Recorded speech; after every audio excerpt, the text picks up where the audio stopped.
দর্শক, রাকসু নির্বাচন নিয়ে রাজশাহী বিশ্ববিদ্যালয় ক্যাম্পাস থেকে সবশেষ জানাচ্ছেন সহকর্মী রাজু আহমেদ। আমরা এই মুহূর্তে অবস্থান করছি রাজশাহী বিশ্ববিদ্যালয়ের কাজী নজরুল ইসলাম মিলনায়তনে।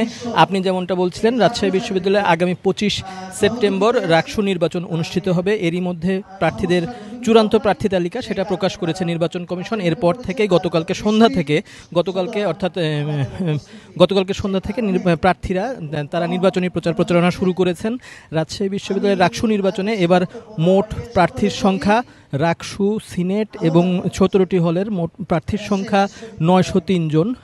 আমরা এখন এই রাজশাহী বিশ্ববিদ্যালয়ের এই মিলনায়তনে এখন একটা অনুষ্ঠান হচ্ছে, রাকসু কি এবং কেন শীর্ষক একটা অনুষ্ঠান হচ্ছে। এখানে প্রধান অতিথি হিসেবে উপস্থিত আছেন রাজশাহী বিশ্ববিদ্যালয়ের উপাচার্য, রাকসু নির্বাচন কমিশনার এফ নজরুল ইসলাম। যেমনটা আমাদেরকে বলছিলেন যে প্রার্থীদেরকে সব ধরনের নির্বাচনী প্রচারণার যে নীতিমালাগুলো আছে, নির্বাচনের নীতিমালাগুলো যেগুলো প্রকাশ করা হয়েছে সেগুলো যেন প্রার্থীরা ঠিকমতো পরিপালন করেন। তার কারণ এই নির্বাচন সুষ্ঠু এবং সুন্দরভাবে পরিচালনা করার জন্য এই পরিপালনগুলো খুবই গুরুত্বপূর্ণ। তো রাজশাহী বিশ্ববিদ্যালয় থেকে এই ছিল আমার কাছে সর্বশেষ।